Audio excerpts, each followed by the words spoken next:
It was a hot Wednesday afternoon in Lagos. The kind of heat that makes the air shimmer and leaves your skin sticky no matter how much you wipe it. Ada stood in the cramped pharmacy bathroom in Surulere.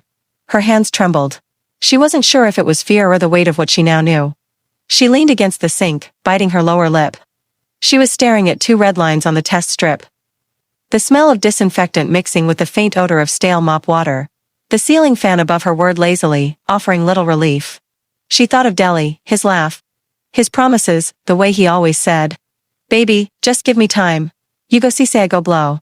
But time was exactly what she didn't have. Deli was charming, dangerously so. Tall, lean, with the kind of confident stride that made heads turn when he walked into a room. They had met during NYSC in Kwara State. Both posted to the same local government office. From the first night they spoke under the dim moonlight outside the camp hostel. Ada had known he could convince her to do anything. But children? Not now. Not when his business was still just late-night talks, half-baked plans, and borrowed capital. That evening, she returned to their shared self-contained apartment. The generator hummed outside, filling the room with its rhythmic vibration. Deli was sprawled on the bed, scrolling through his phone. "You're quiet today," he said without looking up. "Just tired," she replied, forcing a smile. She didn't tell him about the test. The next morning, she visited a small private clinic, tucked between a tailor's shop and a printing press. She paid in cash, in a brown envelope, and walked out hours later with an empty womb and a heavier heart. That was the first time. A year later, life seemed better, on the surface. Ada and Deli had upgraded to a modest 1-bedroom flat. He called her my wife in public, though he never spoke about marriage when they were alone. The second pregnancy came on a rainy Thursday. She was in the kitchen, frying plantain, when the smell suddenly made her gag. She frowned, rinsed her mouth, and went to the bathroom with a test kit she had bought, just in case. Positive. Again. That night, she sat on the edge of their bed watching him snore softly beside her. She imagined his reaction, the panic, the excuses, maybe even resentment. She thought of how unstable things still were. The weeks when money flowed like water, followed by the weeks when they survived on Gary. She told herself she couldn't trap him into fatherhood when he was still finding himself. The next day, she called the same clinic. By the time the third pregnancy happened, Ada had begun to notice the cracks in her once shiny picture of love. Deli, who used to hurry home with bags of suya, wrapped in newspaper and stories about the future, now lingered outside more than he stayed in. His excuses multiplied: late meeting with investors, urgent business trip to Abeokuta, guys hangout. At first, she believed him, but soon, her nose caught scents that weren't hers. A faint trail of women's perfume clung to his shirts, sweet and foreign. The first time she noticed, she held the shirt up to her face while folding laundry. She froze, her hands trembling slightly, the smell tickling her memory. It wasn't her body mist, nor the cheap deodorant he sometimes borrowed from her when he was in a hurry. This was richer, more sophisticated. She wanted to ask. She wanted to fling the shirt at him and scream, "Who is she?" But instead, she folded it neatly and put it back in the wardrobe. Part of her silence came from fear. Fear that the answer would be worse than the suspicion. The other part was pride. She couldn't stand the thought of begging a man to choose her. When the test strip turned positive again, Ada didn't cry. She didn't gasp. She didn't even sit down. She just stared at the lines as if they belonged to someone else. Her reflection in the bathroom mirror looked strangely detached, as though she were floating outside her body. Pregnant. Again. The thought carried no joy, no spark, only a hollow echo. That night, she made a goosey soup and set the table. Deli came home close to midnight, whistling as though life owed him nothing. He kissed her forehead casually, his lips carrying the faint tang of alcohol. "You're still awake?" he asked, dropping his bag carelessly on the chair. "Couldn't sleep," she replied. He didn't notice the heaviness in her voice. He never did, not anymore. He sat to eat, scrolling through his phone, chuckling at messages Ada would never see. She wanted to tell him, to slam the test strip in front of him and say, "Look, again. What are we doing?" But the words died on her tongue. He wouldn't understand. Maybe he wouldn't even care. The next morning, she dressed quietly, pulling on a long skirt and a loose blouse. "I'm going to see a friend," she told him, even though he didn't ask where she was going. The clinic was the same as before. A low, painted building tucked between a tailor's shop and a printing press. The smell of disinfectant clung to the waiting room, mingling with the faint smoke from suya cellars outside. She sat with 3 other women, none of them meeting one another's eyes.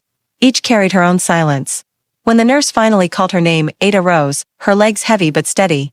Inside, the routine was familiar now, the paperwork, the brief counseling, the doctor's tired eyes as if he had performed this procedure far too many times. It was over in less than 2 hours. When she stepped back outside, the Lagos sun was blinding. People bustled about, shouting, bargaining, honking. The world had moved on without her. She stood at the roadside for a long moment, clutching her handbag tightly. Her body felt lighter, yes, but her chest carried a weight that no one could see. A heaviness that came from silence, from choices made in secret, from a love that no longer felt like home. She didn't cry. She didn't break down. She just walked to the bus stop, boarded a Danfo, and stared out the window as the city blurred past. Her soul, though, felt heavier than ever. The 5th pregnancy was different. Ada was now 30, and though she still looked youthful, she felt every inch of the years she had lived. The weariness etched into her bones. The weight of choices carried silently in her chest. Her doctor's words from her last visit replayed in her head, like an echo that refused to die. You keep doing this, and you may not be able to carry again. The bluntness of that warning haunted her more than the sterile smell of the clinic. It wasn't just a medical caution. It was a prophecy. A reminder that time was no longer her ally. This time, something inside Ada shifted. She wasn't the same girl who had acted on fear, convenience, or avoidance. She wanted to tell Deli, to confront him with the truth of their lives, of what they had both wasted, of what she had silently endured for the sake of a love that never protected her. She even drafted the words in a message on her phone. Deli, I need to tell you something. I'm pregnant, and this time, I don't want to get rid of it. We need to talk about our future. Her thumb hovered over the send button for hours. But before she could gather the courage, a message notification buzzed on her phone. It was from Kechi, her friend. Attached was a photo from Facebook. The picture showed Deli at a baby dedication. His smile was wide, genuine, the kind of joy Ada hadn't seen on his face in years. In his arms, he held a baby boy who had his eyes that sparkled with pride and belonging. Beside him stood a woman. Her hand rested on Deli's thigh in that subtle, possessive way women did when they were certain of their place. Her smile was calm, secure, rooted. Kechi's message followed like a knife to the heart. She's his fiancée. The baby is his. The world tilted beneath Ada. Her stomach lurched. Not from morning sickness, but from betrayal so raw it nearly stole her breath.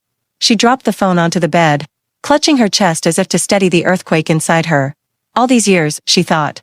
All these years she had been shielding him, sacrificing in silence, tearing pieces of herself away, just to protect a man who was never really hers. That night, she watched him as he slept. Deli's face was peaceful, unbothered, his breathing steady and deep. How could someone sleep so soundly while building a double life? How could he snore softly beside her while another woman wore his ring and carried his child into the world? Ada's hand hovered above his chest, trembling. Part of her wanted to shake him awake, to scream until he admitted everything. But another part of her, the part that was tired, broken, done, knew the futility. What answers could he possibly give that would stitch her together again? There was nothing left to say. 2 weeks later, she sat once more in the familiar clinic chair, the sterile walls closing in like judgment. The procedure felt colder this time, emptier. She didn't shed a single tear on the hospital bed. But as she stepped outside into the chaotic Lagos traffic, the horns blaring, the hawkers shouting, the sun unforgiving above her, Ada broke. She cried in the back of the Kiki that carried her home. She cried on the staircase leading up to her apartment. She cried on the bathroom floor, curled into herself, rocking back and forth. Not just for the child she had let go, but for all the years, the dreams, the love, the woman she had lost in the process. For the first time in her life, Ada wasn't just grieving a pregnancy. She was grieving herself. She didn't tell him she was leaving. She simply packed her clothes, her books, and the framed photo from NYSC camp. She left his apartment key on the kitchen counter. Deli sent her a message 3 days later. Babe, what's going on? Why you just ghost like that? She ignored it. Even now, months later, he still sends casual, hey stranger messages. He probably thinks she left because she was tired of waiting for his big break. The first few weeks after Ada left felt like floating in the middle of the ocean, no land in sight. Just endless waves of uncertainty. The silence in her new apartment in Yaba pressed in on her. It was a small self-contained space with cream-colored walls that seemed too bare, too hollow. The only thing on them was a plastic clock she had bought at Ojuelegba Market, cheap, functional, with a tick that grew louder at night, mocking her sleeplessness. Every morning she filled her kettle, boiled water, and made tea. She would sit by the small window that overlooked a noisy street, watching Danfoss honk their way through the traffic. The tea cooled in her cup, untouched, forgotten, while her thoughts spiraled. At night, her phone became her only companion. She scrolled endlessly, reading articles about infertility, uterine scarring, and life after abortion. Some articles comforted her, others terrified her. Sometimes she would shut her phone off abruptly, hugging her pillow tight, as though she could squeeze the guilt out of her body. Her mother's calls became routine. "Ada, when are you coming home? Your cousins have been asking of you." "Soon, Mama," Ada would answer, voice flat. But soon never came. The thought of sitting in the family parlor while aunties and uncles leaned forward, eyes bright with curiosity, asking, "So, Ada, when are you bringing a man home?" filled her with dread. They didn't know her story. They didn't know that she had loved and lost in silence. That she had buried more than just pregnancies, she had buried parts of herself. Her friends didn't know either. The group chats buzzed with weddings, promotions, and holiday pictures in Dubai. Ada responded with emojis, hearts, and claps, but rarely words. She had become a shadow in their lives, present but not seen. The nights were the hardest. That was when her mind replayed every choice, every clinic visit, every faint heartbeat silenced before it could grow. She wondered if God had turned his face from her. She wondered if her womb, once capable, was now only an empty chamber. Sometimes she placed a hand on her belly, not out of hope, but out of mourning. A graveyard of 5 little lives, all gone before they could begin. But in the stillness, there was also a faint whisper, that maybe, just maybe, this was the beginning of something new. She didn't know what, or how, or when. But for the first time in years, she was no longer orbiting around Delhi's promises. She was floating. Alone, yes. But maybe, just maybe, free. The first few weeks after Ada left felt like floating in the middle of the ocean, no land in sight. Just endless waves of uncertainty.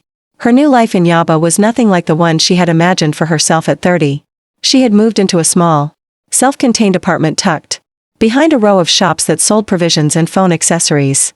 The walls were bare, painted a tired cream that seemed to echo her emptiness. The only decoration was a plastic clock that ticked too loudly at night, reminding her that time, her most feared enemy, was moving forward without mercy. Every morning, she woke up to silence. No Delhi moving about, no voice in the background, no false promises. She would put water on the small gas stove, make tea she barely drank, and sit staring at the steam until it faded into nothing. Just like the plans she once built with him. Her phone became both her companion and her tormentor. Endless scrolling through articles about infertility, life after abortion, and testimonies of women who rebuilt their lives. Sometimes she found comfort, other times despair. She joined anonymous forums, typed long confessions she never posted, and bookmarked pages about healing that she rarely followed through. Her mother called almost every evening. Ada, when are you coming home? You know your uncle has been asking after you." Ada would force a smile that her mother couldn't see and reply softly, "Soon, Mama." But the truth was, she had no plans to go. She wasn't ready to face the probing eyes of relatives who measured a woman's worth by the weight of a ring on her finger or the laughter of children in her compound. She wasn't ready for the side comments, the knowing looks, the whispered pity. At night, the loneliness grew sharper.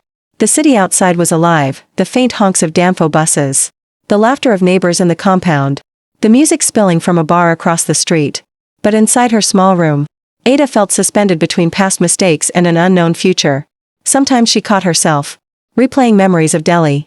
Not the fights or the betrayals, but the rare moments when he had made her laugh so hard her stomach hurt. She hated herself for missing him in fragments, for allowing nostalgia to sneak in when she had every reason to despise him. Yet, with each passing day, the silence in her apartment became less hostile. She began to notice the little things. The way the morning sun lit up, the corner of her bed, the comfort of cooking only for herself, the relief of not waiting for anyone to come home. It wasn't healing yet, but it was the start of something. Something small, something new. Ada didn't know what her future would look like, but for the first time in a long while, it would be hers. It was a Saturday morning when her phone rang. The caller ID showed a number she didn't know. She hesitated, then answered. "Is this Miss Adebi Nwosu?" The voice asked. "Yes. Who's this?" "My name is Dr. Bakare. I think you know Mr. Delhi Akinwale." Ada froze. "Yes. What's this about?" There was a pause. Then, softly. "He's in the hospital. Accident. He's asking for you." She didn't want to go, but curiosity, and something she couldn't name, pulled her to the hospital. She found him lying in bed, bandaged, his face pale. He smiled weakly when he saw her. "Ada, you came." She didn't sit. "What do you want, Dealey?" He sighed, wincing from the pain. I've been thinking about everything. About us, I know I messed up. She folded her arms. You didn't mess up, Dealey, you destroyed. There's a difference. He swallowed hard. I wish I could change things. I wish I knew what I put you through. For a moment, Ada wondered if she should tell him about the pregnancies, the clinic visits, the ghosts, but she looked at his tired face and realized the truth wouldn't heal her, and it wouldn't change him. She simply said, rest, Dealey, that's all you need to do. Leaving the hospital, Ada felt strangely lighter. She realized she didn't need his apology or his acknowledgement to move on. 2 months later, she joined a support group for women who had experienced pregnancy loss. She met women who cried openly without shame, women who turned their pain into purpose. For the first time in years, she started to believe she could have a future, one not defined by what she had lost, but by what she could still build. It was at one of those group meetings that she met Kelechi. He was there for his sister, who had gone through a similar ordeal. He had kind eyes, the kind that didn't just look at you but saw you. They started talking after the meetings, then meeting for coffee, then walks in the park. Kelechi didn't rush her, didn't demand more than she could give, and one day, months later, Ada realized she hadn't thought about Dealey in weeks. On a breezy Sunday evening, Ada walked past the street where she and Dealey once lived. She paused outside the building, remembering the girl she used to be, the one who sacrificed silently. She whispered, I forgive you, though she knew it wasn't for him. It was for herself. As she walked away, she felt the weight of 5 silent ghosts lift just enough for her to breathe freely. For the first time in a long time, the future didn't scare her.